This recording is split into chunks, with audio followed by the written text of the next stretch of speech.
Loué soit Jésus-Christ, ici Stéphane pour Radio Regina, avec aujourd'hui Yannick comme invité. Bonsoir Yannick. Bonsoir Stéphane, loué soit Jésus-Christ, comment vas-tu? Très bien. Alors, à l'heure où les excentricités bergoglianes offusquent Tradiland et bien au-delà, nous avons décidé de ce soir de revenir sur le personnage vers lequel tous les conservateurs tournent leurs yeux, l'homme qu'ils regardent comme leur salut, comme le vrai pape, peut-être même certains, un vrai catholique conservateur, bien mieux que Bergoglio, c'est leur Benoît XVI. Leur Benoît XVI chéri qui malheureusement est parti en retraite anticipée, mais qui en fait est un moderniste. Alors, ce soir, tu nous présentes quelques recherches, beaucoup de citations. Ouais. Là, les hypocrites vont avoir beaucoup de mal aujourd'hui à écouter tout ce qu'on va dire. Bon, maintenant, les chercheurs de vérité qui restent bien connectés parmi nous, maintenant, si vous préférez continuer à croire cette nouvelle idée très à la mode, comme quoi Benoît XVI serait le vrai pape et François le faux, bon, je sais pas, faites ce que vous voulez. Maintenant, si vous êtes un minimum d'honnêteté, bah, l'émission est faite pour vous. Tu as bien fait de la présenter ainsi, en tout cas, parce que effectivement, la nécessité de faire cette émission, c'est justement qu'il y a une nouvelle mode ces temps-ci, qu'on retrouve un petit peu partout, y compris par la parole de certains intellectuels, entre guillemets, à guillemets ou pas d'ailleurs, catholiques. Tu vois, comme quoi, effectivement, voilà, François Zéro serait en imposteur, parce que jusque-là tout va bien, mais que ce serait Benoît XVI le bon. Donc là, les gens, ils n'ont rien compris, ça signifie un grave manque de formation catholique, et aussi un manque d'intérêt pour la fausse doctrine de Benoît XVI, son étrange théologie. Et on a les porte-paroles de des très très gros représentants de ce courant, de ce nouveau courant de pensée, on va dire, à savoir dans le monde, à savoir par exemple José Galate, qui est un universitaire colombien, propriétaire d'une chaîne de télévision et ancien candidat au présidentiel de son pays, donc c'est pas n'importe qui.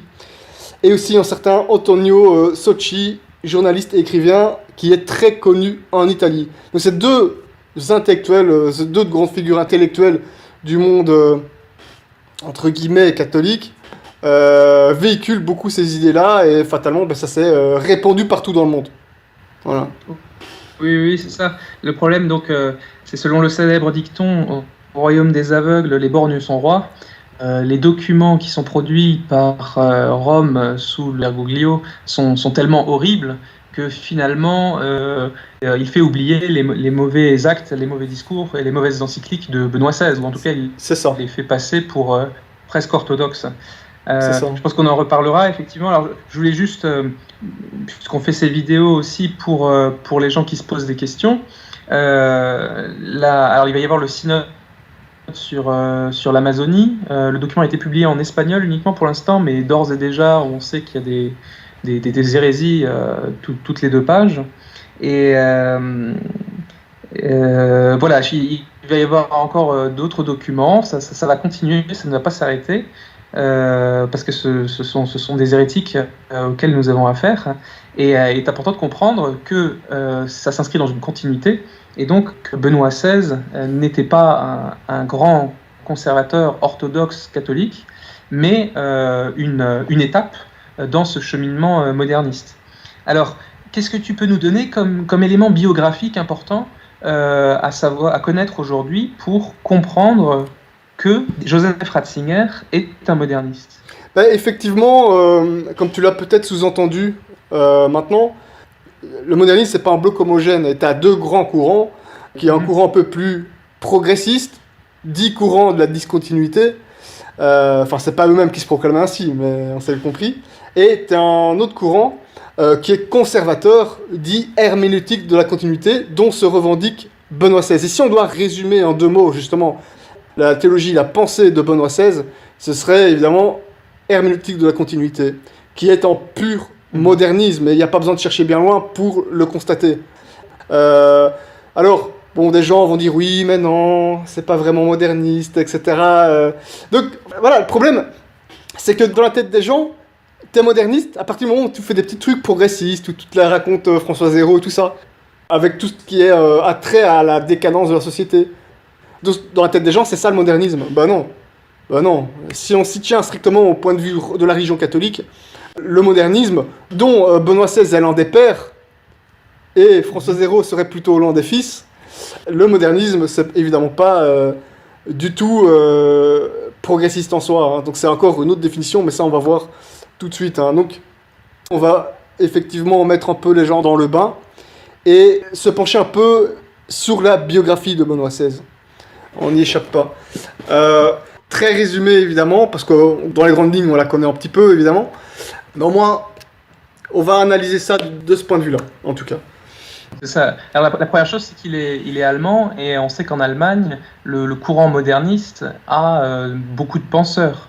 Bravo, exactement. C'était exactement par là que j'allais commencer en fait. C'était exactement ce que j'allais dire dès le départ. À partir du moment où tu es allemand, on est dans les années, au début du XXe siècle, là t'es mal barré pour pas tomber dans le modernisme, surtout quand on prend de telles responsabilités. Hein. Donc fatalement, voilà, effectivement. Il était un peu prédestiné, on va dire. Le modernisme. Mais ouais. Malgré, donc, juste pour rappeler aussi à nos auditeurs, le modernisme est condamné par Saint Pie X dans son encyclique Pascendi. Il y a une réaction, mais malgré ses efforts, le modernisme continue de s'infiltrer progressivement dans l'Église, en fait. Alors, il s'est fait plus subtil, au point qu'on a commencé à parler de semi-modernisme, comme dans toutes les hérésies, il y a toujours un semi qui revient après les condamnations. Mais évidemment, le semi, il va dire qu'il est un peu plus semi pour Joseph Ratzinger, et un peu moins semi pour François Zéro, évidemment. Hein. Mais le problème de Ratzinger, ça on va le voir, hein, on va voir plus loin, c'est qu'effectivement, comme tous les modernistes, et ça, Saint Pie X avait évidemment mis le doigt sur ça, l'une de leurs techniques, l'une de leurs méthodes, c'est l'ambiguïté. Et fatalement, comme tout bon moderniste, Benoît XVI en est un grand champion. Hein. Sauf qu'à un certain moment, tu vois, j'aime bien faire la comparaison avec, tu vois les vieux écrans de télévision cathodique, là. Hein. Donc, tu as une membrane qui chauffe, et au bout d'un moment, de temps en temps, elle envoie un petit électron sur l'écran qui fait apparaître un point. Et à force de faire apparaître des points, ça donne l'image, tu vois. Donc ça chauffe, puis un petit électron qui fuse. Ici, évidemment, Ratzinger, c'est pareil. Ça chauffe dans le discours, dans les déclarations, tout ça. Et de temps en temps, une petite hérésie qui fuse. Tu vois, et c'est ça qu'on va reprendre. Un peu plus loin, mais on va d'abord fatalement voir un petit peu sa biographie. Hein. Donc il est né en 1927, donc en Allemagne, comme on a dit. Alors le petit passage obligé, hein. Son 14e anniversaire, c'est les fameuses jeunesses hitlériennes. Hein. Voilà, c'était un passage obligatoire pour les Allemands non juifs.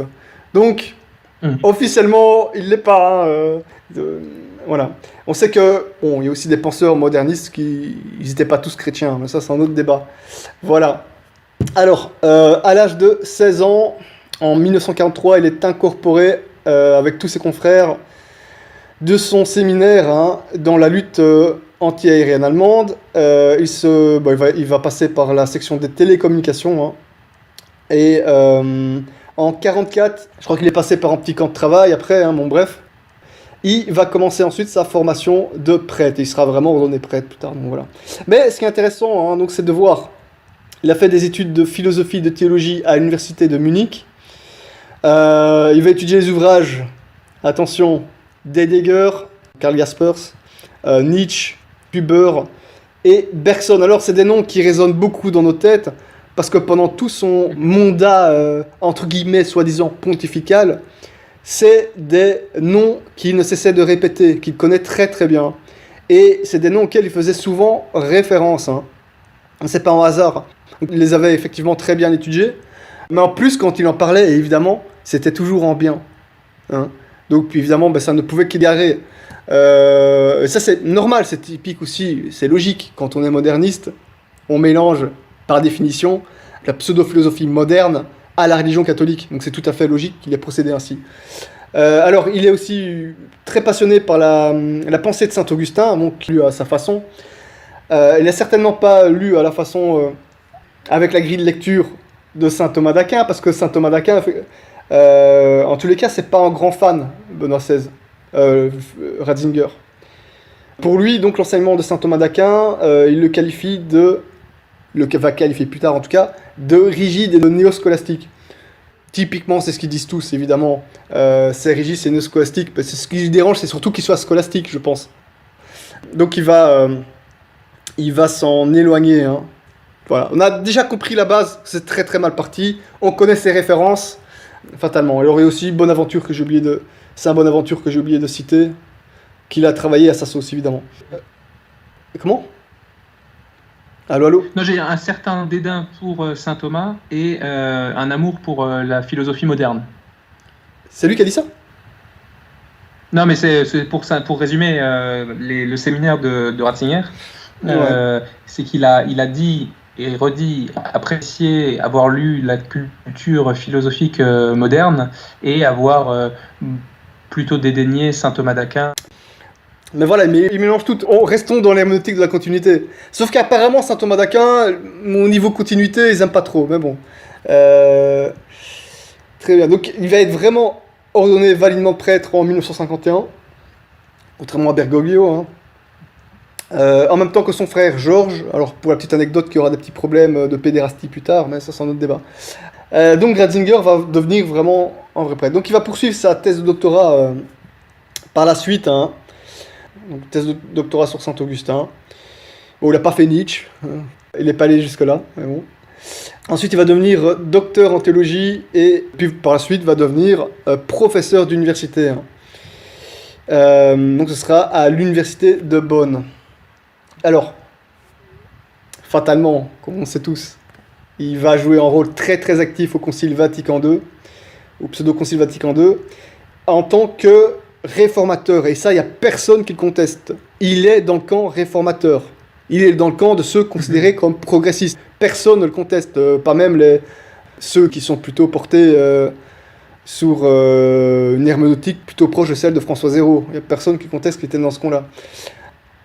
Donc voilà, donc l'idée qu'il va beaucoup mettre en avant, c'est que l'Église, d'après lui, doit revenir aux sources de la, entre guillemets, théologie catholique, en remontant à la Bible, au Père de l'Église, afin de pouvoir revivifier l'enseignement de la théologie et permettre de revitaliser la vie catholique. Alors, je ne sais pas quel Père de l'Église il a lu et comment il les a interprétés, parce que déjà à l'époque ça rigolait pas. Quand je lis Benoît XVI, j'ai pas vraiment l'impression d'entendre ni la Bible, ni les Pères de l'Église personnellement. Mais bon, mais par contre j'entends vraiment un mélange, effectivement, de religion et de pseudo-philosophie moderne. Et ça n'arrête pas chez lui. Voilà. Alors... Oui, c'est d'ailleurs un paradoxe chez les modernistes, juste en assise, c'est qu'ils prétendent revenir aux sources du catholicisme, mais en fait, leur discours est toujours très tiède, très mesuré et très mou. Oui, carrément, c'est ça. C'est ça qui est exactement. Jésus-Christ, Saint Paul étaient très radicaux et avaient vraiment une pugnacité que les modernistes n'ont absolument pas. Ben oui, mais ça n'a rien à voir, c'est exactement ça. Quand tu les lis, mais attends, c'est une blague, quoi. Non, mais c'est exactement ça. En fait, c'est toujours la légende selon laquelle les vrais chrétiens, c'était au début, et les vrais chrétiens, ils étaient comme nous, les modernistes, en gros. Hein. C'était un peu ces idées-là, avec tout leur petit jargon, quoi. Ils s'imaginent que c'était une bande de hippies, je sais pas, mais... enfin... Oui, et d'ailleurs, ça, c'est un peu une erreur qui vient de Nietzsche, parce que pour Nietzsche, la religion de l'amour, quand il critique le christianisme, pour lui, c'est une religion de décadence, parce que c'est une religion de faiblesse. Hein, c'est l'amour qui est prôné, la charité. Et donc pour Nietzsche, en fait, il y a eu 2000 ans de décadence, quasiment. Et cette idée qu'on retrouve chez les modernistes, qu'on a perdu le souffle initial, que pendant tout le Moyen-Âge, ça s'est affadi et qu'il y a quelque chose à retrouver, ça vient un petit peu de cette idée qu'il y a eu toute une période de décadence, quoi. Ouais. Je me souviens pas que Benoît XVI ait utilisé Nietzsche pour expliquer ce genre de choses, évidemment, mais ouais. Non, mais je ne vais pas le citer, oui. Ah oui, absolument. Par contre, il ne pouvait pas le citer pour d'autres choses, donc tu imagines, il n'arrêtait pas de citer en bien l'homme qui a écrit l'Antichrist, quoi. Alors, fatalement, à la réforme, au concile, il va soutenir évidemment la réforme de la liturgie, qu'il voyait comme une question de vie ou de mort pour l'Église. Il est culotté, hein. Il est culotté. Alors, ensuite, il va enseigner de 66 à 69 à la faculté de théologie de l'université Eberhard Karl de Tübingen, hein, à la demande du directeur qui est un théologien très connu nommé Hans Kung. Hein. Alors justement, Hans Kung, hein, il va travailler avec, dans une revue catholique libérale, ouvertement, hein, qui s'appelle Concilium. Donc c'est une revue qui est née dans les années 60 et puis qui a continué par la suite. Et elle avait pour mot d'ordre, donc l'idée c'était de prolonger les travaux de Vatican II. Hein, et elle réunissait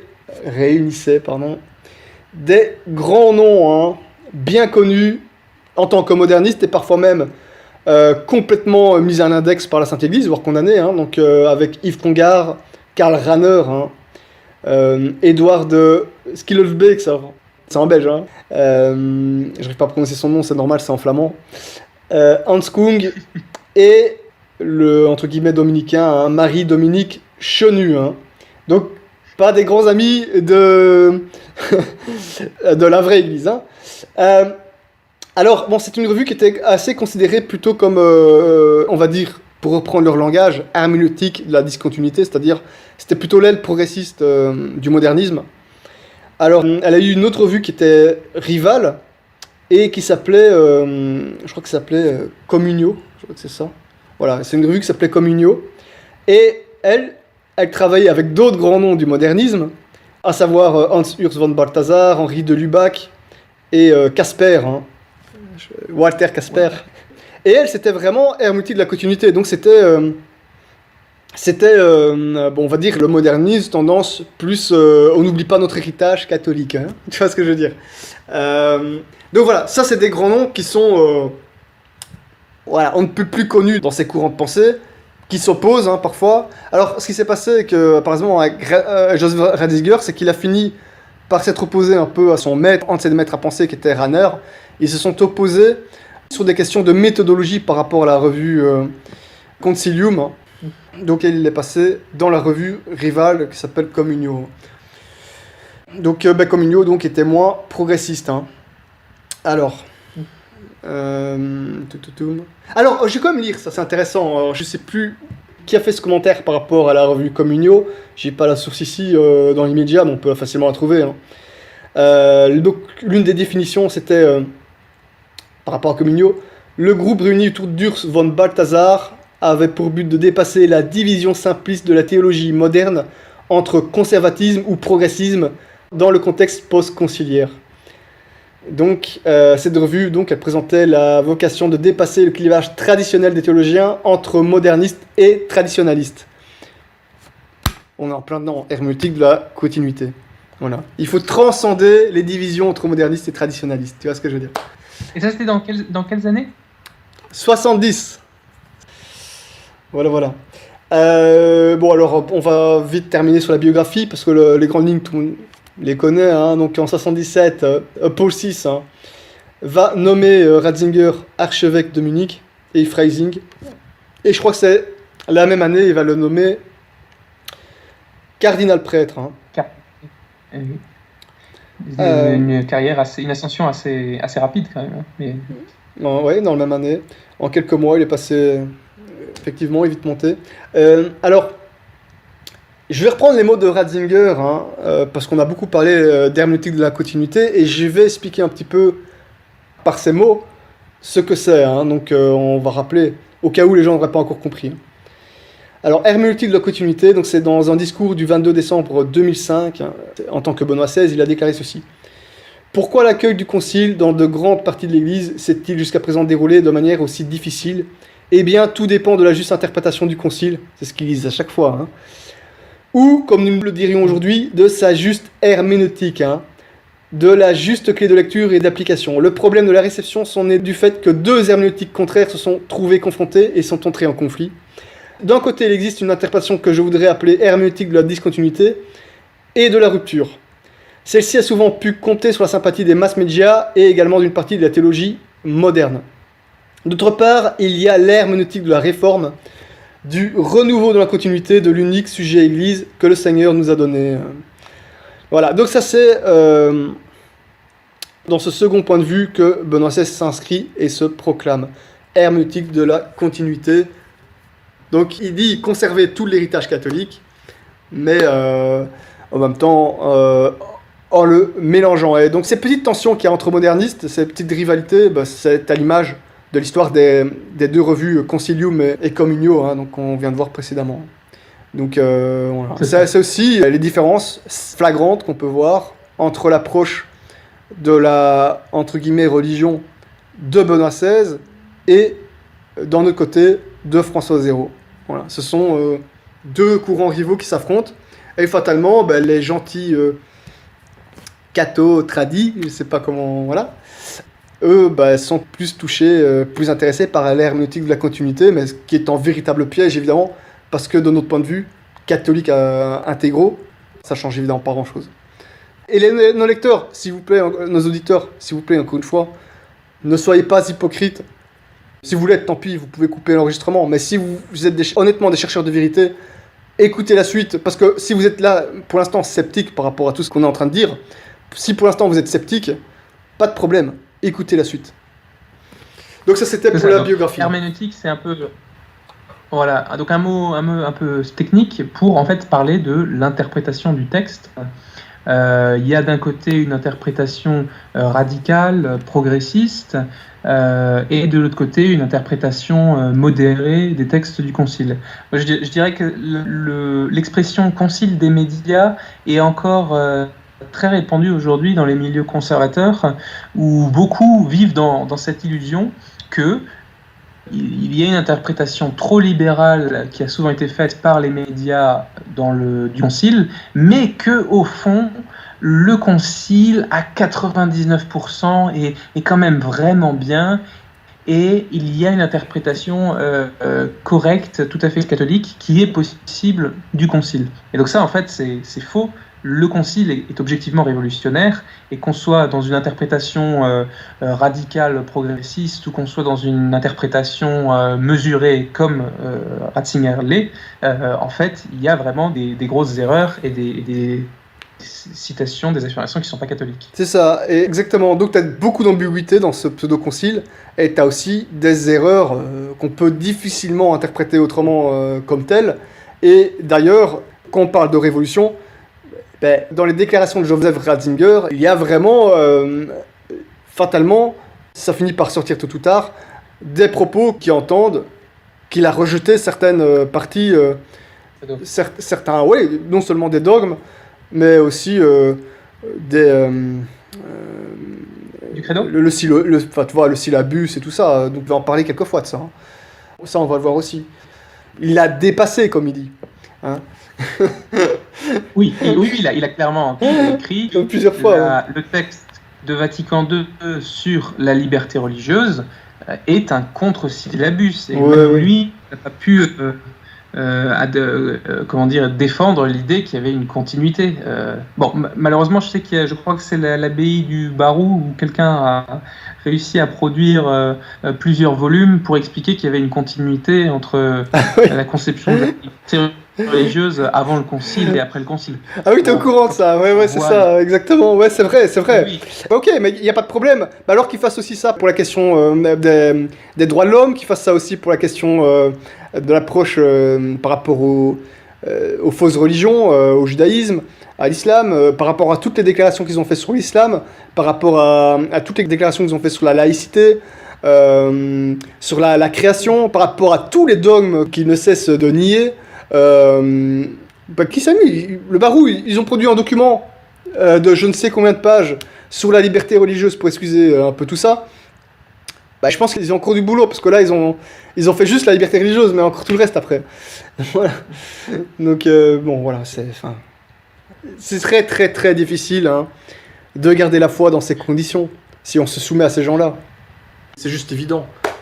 Oui, voilà, il n'est de pire aveugle que celui qui ne veut pas voir. Quand on voit tous les voyages œcuméniques que Bergoglio, Ratzinger et Karl Wojtyla ont organisés, enfin, je veux dire, Karol Wojtyla a quand même baisé le Coran et dit que Saint Jean-Baptiste protège l'islam. Ratzinger s'est déchaussé plusieurs fois pour rentrer dans une mosquée. Bergoglio aussi. Ils ont même plusieurs fois prié avec un musulman à côté dans la imams, mosquée. Hein. Et en priant comme les Mahométans, hein, donc en direction vers la Mecque et tout ce qu'il fallait. Hein. Des choses qui étaient absolument inimaginables un siècle plus tôt et qui n'ont jamais eu lieu dans toute l'histoire de l'Église. C'est impossible. Ça n'a jamais eu lieu sur toute l'histoire de l'Église, plus Ancien Testament. C'est impossible. C'est inimaginable. Ouais. J'allais dire, c'est le cœur de tout l'Ancien Testament, d'avoir constamment cette pression sur les Juifs qui vivent au milieu des païens, de tomber dans l'idolâtrie. Et finalement, il y a des cycles pour les Juifs qui vivent, puis qui deviennent païens. Et Dieu leur envoie un prophète, ils se ressaisissent. Mais c'est vraiment le maître commandement de tout l'Ancien Testament. Tu n'adoreras qu'un seul Dieu, tu ne te feras pas d'idole. C'est exactement ça. Le cœur de tout l'Ancien Testament, et on voit que les Juifs tombent souvent, et sur toute la période du christianisme de Saint Pierre à Pie XII, on n'a jamais eu un seul pape, et ni l'Église qui n'enseigne officiellement dans aucun document qu'il est permis de prier avec les hérétiques, les infidèles, les païens, et que voilà, il soit permis et bien de prier avec eux, et que les autres fassent leur salut dans leur religion. C'est exactement ça, c'est la base. C'est évident, tout à fait, c'est basique, quoi. Quand on se fait bénir par des animistes, quand on laisse des idoles bouddhistes sur les autels et tout ça, mais c'est quelque part il y a un souci. Et avec des prétendus évêques de Rome infaillibles, c'est quoi ça? C'est qu'il y a un problème quelque part à un moment donné. Voilà. Benoît XVI qui a aussi participé à ces journées-là, hein, précisons-le aussi. Hein. Oui, Assises 2 et 3. Alors, comment il justifie ça? Qu'est-ce qu'il dit, Ratzinger, sur... Alors, je vais juste faire, pour que les choses soient bien claires, hein, par rapport au modernisme, on va encore, les choses soient bien claires, rappeler ce que c'est. Hein. L'objectif moderniste, encore une fois, ça va être le but de concilier la religion avec la pseudo-philosophie moderne et libérale. Donc c'est une forme de libéralisme, évidemment. Hein. Mais quelque chose de très important à savoir, c'est que contrairement aux hérétiques en général, hein, le moderniste, lui, il va pas ouvertement dire qu'il ne croit pas au dogme. Il va dire justement qu'il croit au dogme. Mais ce qu'il va faire, en fait, et il va pas trop le cacher, c'est qu'il va en changer le sens, il va en changer l'essence. Hein, en disant que, au cours de l'histoire, surtout depuis le Concile, leur point de vue a évolué. Le point de vue par rapport au dogme a changé, en fait. Et alors, il y a des modernistes qui vont peut-être croire sincèrement en tel dogme, mais pas en autre, qui vont changer le sens pour un autre, etc. Donc, tu vois, tu as plein de variantes aussi. Il y en a peut-être un qui va croire sincèrement en la résurrection de Jésus-Christ, mais peut-être pas croire, je sais pas, en Adam et Ève, par exemple. Je sais pas, il y a plein de possibilités. Donc voilà, donc du coup, du fait que ces hérétiques prétendent croire en des dogmes dont ils vident la substance, l'Église, fatalement, a toujours eu un peu de mal à les excommunier. Alors, elle l'a fait quelques fois, évidemment, pour certains, grands noms notamment. Il y a eu beaucoup de mises à l'index, mais à un moment donné, il y a une nouvelle vague, tsunami de modernisme, qu'on appelle Vatican II, qui a fini par faire subversion hein, à l'intérieur du Vatican, et qui a pris les commandes. Hein. Donc ce sont des hérétiques, des imposteurs, qui ont pris les commandes de ce qu'on se considère comme l'Église.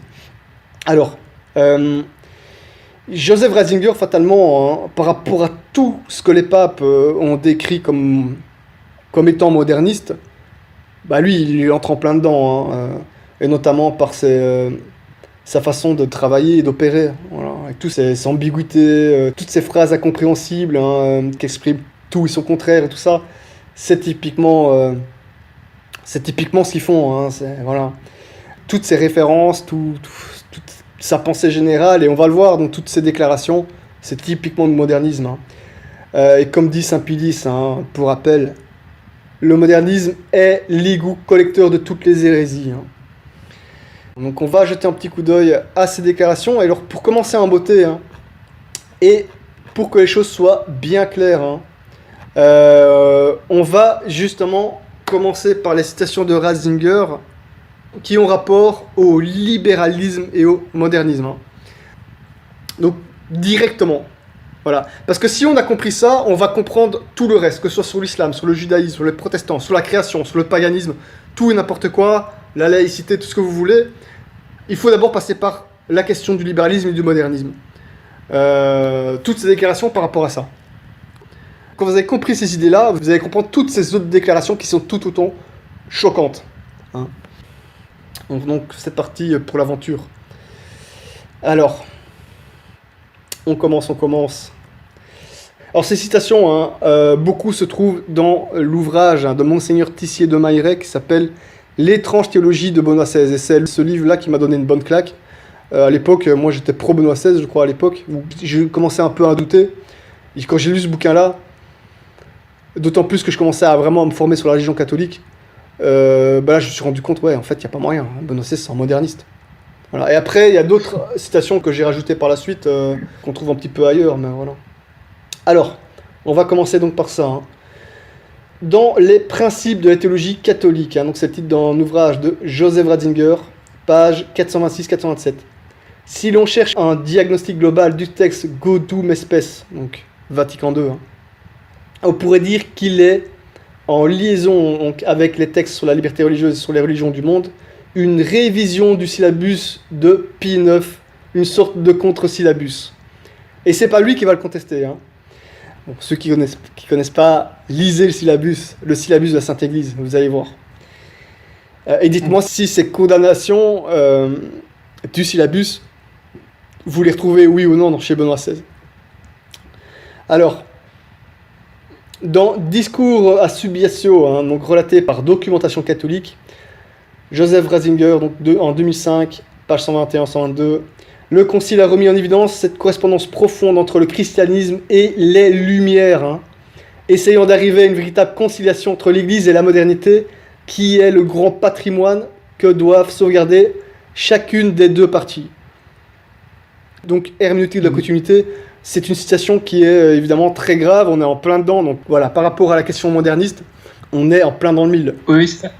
D'ailleurs, c'est intéressant parce que dans ce qu'il dit là, quand on considère le modernisme comme très globalement la volonté d'adhérer à la modernité, au monde, de croire que c'est à l'Église de s'adapter à son temps et de vivre avec son temps, il y a cette idée aussi de donnant-donnant, c'est-à-dire que l'Église a quelque chose à apporter au monde et le monde a quelque chose à apporter à l'Église. Donc ça fait très, très balancé, très ouvert, très tempéré en quelque sorte, et chacun va s'enrichir l'un de l'autre. Ça, c'est une idée qui est très répandue aujourd'hui, qui est très répandue chez les modernistes de l'Église post-Vatican. Ouais, de base, et même chez les gens. Cette idée d'enrichissement mutuel, ça fait partie du modernisme. C'est la modernité nous apporte quelque chose et nous avons quelque chose à apporter au monde. C'est vraiment des expressions à la noix qu'on entend très fréquemment. T'imagines si les apôtres avaient parlé ainsi. Oh, c'est terrible. Exactement, voilà. Mais puis, c'est clair, on parle il parle vraiment de la lumière. Il dit même pas, oui, philosophe moderne et tout ça. Non, là, il parle carrément des lumières qui se sont ouvertement et très clairement constituées contre le catholicisme, qu'ils ont engendré la fameuse Révolution française, qui a tué plein de catholiques. Et c'est avec ça qu'il faudrait concilier, quoi.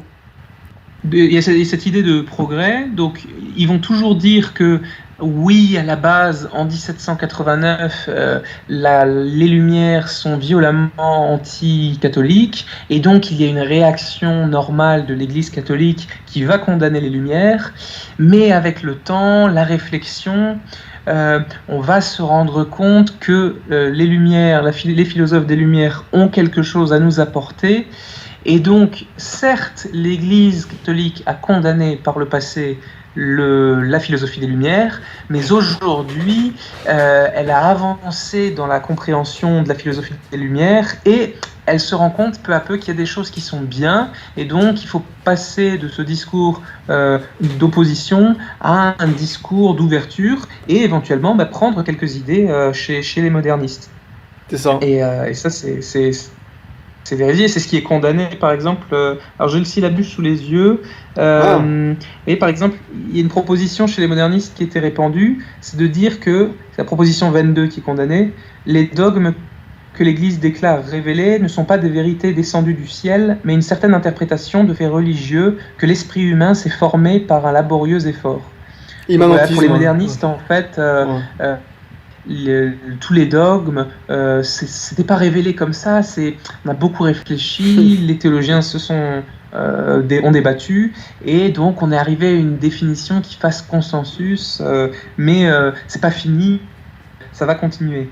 Ouais, c'est ça, ils en changent tout le sens. Éternelle. Ils en changent toutes les sens. Ouais. Donc, du coup, c'est plus les dogmes en fait, puisqu'ils ont changé les sens. C'est ça. Ah non. Alors, pour continuer dans ce sens, donc il dit dans le journal Le Monde, donc dans une interview du 17 novembre 1992, il dira: il serait absurde de vouloir revenir en arrière à un système de chrétienté politique. Faut mieux pas qu'il écoute ton programme alors. Donc il continue. Donc nous ne souhaitons pas imposer le catholicisme à l'Occident. Magnifique. Et il continue. Mais nous voulons que les valeurs fondamentales du christianisme et les valeurs libérales dominantes dans le monde d'aujourd'hui puissent se rencontrer et se féconder mutuellement. Espèce de grosse baltringue, purée. Ah, ce type-là. Je sais pas, alors il y a peut-être toujours des auditeurs qui vont se dire oui, mais non. Et puis le libéralisme, en quoi est-ce que c'est si condamnable et tout ça? Les gens, le libéralisme est très clairement condamné par l'Église. J'ai un livre de base dans les mains, en best-seller, que tout bon catholique doit avoir dans sa bibliothèque et que tout bon séminariste doit voir passer dans sa main pendant ses études avant de devenir prêtre. Ça s'appelle « Le libéralisme est empêché » de Don Sarda y Salvani. Ce livre-là, il faut absolument non seulement le lire pour mieux comprendre la religion catholique, ça fait partie pour la construction, la formation, ça fait partie, c'est une des bases, mais aussi pour comprendre exactement ce qui se passe aujourd'hui dans le monde, avoir une certaine grille de lecture du monde, et mieux comprendre le problème par rapport à la question moderniste. Vous avez compris ça? Franchement, vous avez gagné, vous allez en ressortir grandi dans la religion. Vous allez vraiment avoir une très très bonne grille d'analyse par rapport à tout ce qui se passe, et toutes les déclarations qu'on est en train de vous lire par rapport à Joseph Ratzinger, voilà, vous allez dire, mais c'est pas possible. C'est pas possible qu'un pape ou peu importe, même un prêtre parle ainsi. C'est pas possible. Après, on continue, donc toujours par rapport à ça. Alors, document catholique numéro 2373, Benoît XVI, il dit, le 4 février 2007, page 8, il est nécessaire d'accueillir les véritables conquêtes de la philosophie des Lumières, les droits de l'homme et en particulier la liberté de la foi et de son exercice, en y reconnaissant les éléments essentiels et également pour l'authenticité de la religion. Benoît XVI, discours, donc 18 mai 2006. De même, la paix s'enracine dans le respect de la liberté religieuse, qui est un aspect fondamental et primordial de la liberté de conscience des personnes et de la liberté des peuples. Alors, avant de continuer ces citations, je conseille à nos auditeurs d'écouter l'émission qu'on a fait contre la liberté d'expression. Donc je ne sais plus quel numéro d'émission c'est, mais bon voilà. Je continue la citation de Benoît XVI. Il dit donc: il est important que partout dans le monde, toute personne puisse adhérer à la religion de son choix et la pratiquer librement et sans crainte, car nul ne peut fonder son existence uniquement sur la recherche d'un bien-être matériel. Voilà, en pape, entre guillemets. Non, mais c'est ça, oui. Parce que, alors, historiquement, en fait, l'Église, par nature, l'Église vise à prêcher Jésus-Christ continué, enfin, à apporter le salut aux hommes et à prêcher que s'ils ne se convertissent pas, ils ne se sauveront pas. Parce qu'il n'y a nul autre nom sur la terre, autre que celui de notre Seigneur, sous lequel les hommes puissent faire leur salut. Donc, la liberté religieuse, dans le sens de droit de choisir une fausse religion, reconnue par l'État, c'est-à-dire le vrai droit de pouvoir choisir l'hérésie, n'est pas un droit que l'Église peut prêcher, parce que ça voudrait dire qu'elle dise oui, l'État doit permettre et aider les gens à se damner. Ça, c'est tout à fait contraire. Alors, il est vrai que dans le temps, l'Église a toujours prêché la liberté religieuse pour elle, c'est-à-dire réclamer bah oui, pour elle, mais pas pour les autres. Ouais, c'est ça, quoi. C'est parce qu'il n'y a que la vérité qui a des droits, mais l'erreur, comme disait Léon XIII, n'a aucun droit. L'erreur n'a objectivement aucun droit. Donc l'Église a revendiqué la liberté religieuse pour ses fidèles dans tous les pays. Dans les pays arabes, après l'expansion de l'islam, elle demande que les catholiques puissent pratiquer leur religion, mais elle n'a jamais cherché à promouvoir les faux cultes. Et quand on dit liberté religieuse, en fait, c'est vraiment le droit reconnu à une personne. Et donc, si par exemple l'État fermait les églises protestantes, ou si quelqu'un empêchait les protestants d'accéder à leur temple, eh bien le protestant pourrait aller devant la justice et dire « on porte atteinte à ma liberté religieuse, je ne peux pas me rendre au culte ». Et donc, en France ou en Belgique ou partout en Europe, la justice ordonnerait la police de réouvrir le temple parce que ce serait une atteinte à la liberté religieuse de la personne. Mais cette liberté religieuse n'a jamais été reconnue et ne peut pas l'être par l'Église catholique. Voilà, je sais pas comment on fait le barou pour justifier ça, hein. Mais si tu lis de plus Saint Thomas d'Aquin, d'ailleurs on explique, voilà. Écoutez les auditeurs, hein. On a fait une émission justement sur ce que dit Saint Thomas d'Aquin, qu'on a intitulé « Faut-il tuer les hérétiques ?» Donc justement par rapport à leur lieu de culte, par rapport à leur droit de pratiquer leur fausse religion.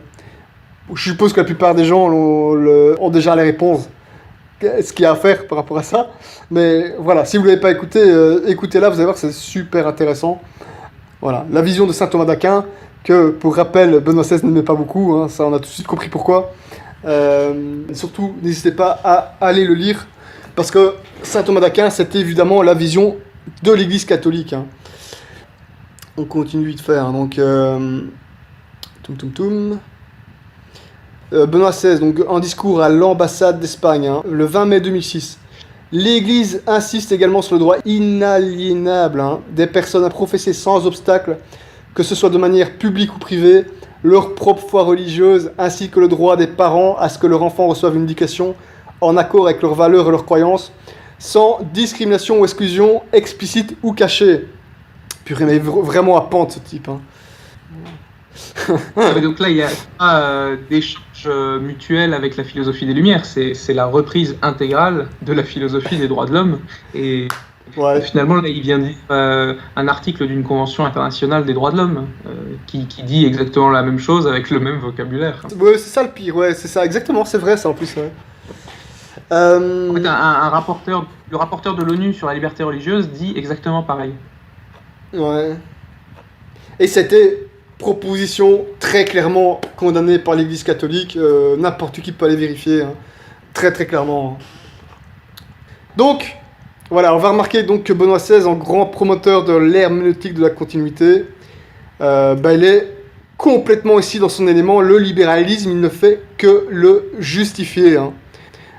C'est pas catholique, c'est pas possible. Le libéralisme, c'est en péché. C'est un péché. C'est une erreur. Hein. Chez nous, ça n'existe pas. Ça n'existe pas dans le catholicisme. C'est pas possible. C'est pas acceptable.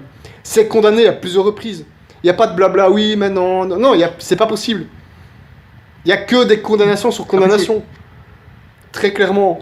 Alors, Stéphane, hein, je vais lire une petite dernière. Et moi, ce que je propose, comme on a déjà plusieurs dizaines de minutes d'enregistrement, c'est qu'on fasse une partie 2. Voilà. Pour toutes les citations. J'aurais une conclusion. Alors, vas-y. Alors, je vais juste terminer donc par rapport. Un dernier petit truc, c'est par rapport à la laïcité, hein, qui est évidemment condamnable dans le catholicisme aussi. Hein. Donc, dans le discours du 22 décembre 2005, hein, il va dire: la séparation de l'Église et de l'État est la reprise à nouveau du patrimoine le plus profond de l'Église. Donc, non, le patrimoine le plus profond de l'Église par rapport à ça, c'est la soumission de l'État au Christ roi. Hein. Point barre. Donc, et en plus, je crois qu'il a dit ça en France. Enfin, je sais plus. En tout cas, il était. La laïcité à la française lui pose pas trop de problèmes à Benoît XVI. Voilà. Bon. C'est extraordinaire parce qu'en plus, cette proposition est quasiment mot pour mot condamnée. Alors c'est un autre, je crois que c'est un syllabus de Pie IX, mais je n'ai pas vérifié. je crois que la proposition se formule comme suit. Il est désirable que l'État soit séparé de l'Église. Condamné. Vraiment, ce serait vérifié. Je crois que c'est un des syllabus, c'est Pinel qui a condamné très formellement cette proposition. C'est assez extraordinaire, mais voilà, l'État doit être séparé de l'Église, condamné, et puis on a Ratzinger qui dit exactement l'inverse. Mais pour eux, ça fait partie d'un progrès. Et comme tu le disais, c'est lié au libéralisme, au fait de développer la compréhension, d'être ouvert à d'autres idées, puis de les considérer, puis finalement de les accepter, et finalement de s'y soumettre complètement. C'est ça. Mais en tout cas, voilà. Et le syllabus, là, j'ai donné qu'une seule citation où Benoît XVI mettait de côté le syllabus. Mais il y a des citations encore plus explicites de sa part. Mais ça, on la réserve pour la partie 2 et on les dira à la fin. Mais voilà, en tout cas, les lecteurs, hein, je reprends le bouquin en main. Hein. Si vraiment il y a un livre que vous devez absolument lire, en plus évidemment du minimum requis pour être un bon catholique, évidemment, mais allez, un bon livre à lire cet été, hein, sur une petite terrasse ou je sais pas où. Le libéralisme est empêché de Don Sarda et Salvani. Votre regard, il va changer. Et votre approche de la religion va être beaucoup plus éclairée. Voilà. Ça va vraiment bien contribuer à vous éclairer sur la société. Moi, ce livre, ça a été une claque. Vous voyez, parfois, quand on lit des livres, ça arrive. Toi, tu lis aussi pas mal. Tu ouvres un bouquin, et là, bam, tu reçois une bonne claque dans la figure parce que ça te bouleverse complètement, parce que des choses qu'on t'avait soit jamais dit, soit pas aussi clairement. Et là, tu te dis, mais purée, mais c'est exactement ça. C'est exactement ça. Tu vois ce que je veux dire? T'as parfois cet effet-là. Oui. Alors, du coup, pour conclure, je renvoie les auditeurs à 2 textes. Le premier, c'est la magnifique bulle de Mirarivos de Grégoire XVI de 1832, Ouais. dans lequel il parle du libéralisme, de la liberté religieuse comme d'une folie. Et le texte sur lequel tu t'es beaucoup appuyé sans le citer, c'est le syllabus de Pie IX, du 8 décembre 1864. Alors donc, du coup, là, je suis juste tombé sur les bonnes propositions condamnées. Donc, c'est la proposition 15. Il est libre à chaque homme d'embrasser et de professer la religion qu'il aura été amené à regarder comme vraie par les seules lumières de la raison. Voilà. Donc, proposition condamnée, c'est exactement le contraire de ce qu'a dit Benoît XVI à l'ambassade que tu citais tout à l'heure. La proposition, je suis content, je l'avais presque juste. La proposition 55, l'Église doit être séparée de l'État et l'État séparé de l'Église.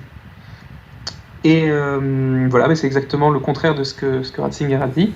Et pour eux, il n'y a pas de problème. Et donc en fait, ces condamnations ne servent strictement à rien, puisque un siècle et demi après, on peut les abandonner, quoi. Ouais. Et la proposition 81, c'est le pontife romain peut et doit se réconcilier et composer avec le progrès, avec le libéralisme et avec la civilisation moderne. Donc exactement ce que Pie IX avait commandé de ne pas faire, avait condamné, c'est ce que Ratzinger a fait en fait. C'est ça. Donc voilà, le syllabus qui s'accompagne donc de l'encyclique Canta Cura, donc de Pie IX, qui est aussi très très clair sur tout ça. Voilà, il n'y a pas à chipoter. Condamnation du libéralisme, très clairement. Et pas que du libéralisme d'ailleurs, mais ça fait partie. Hein. Voilà. Donc, cher ami, on se rappelle tout de suite, on va faire la partie 2, si tu veux. Oui, je clôture cette émission. Ça va, on clôture. Pax Tecum, et à très bientôt. Salut, merci. Une prière.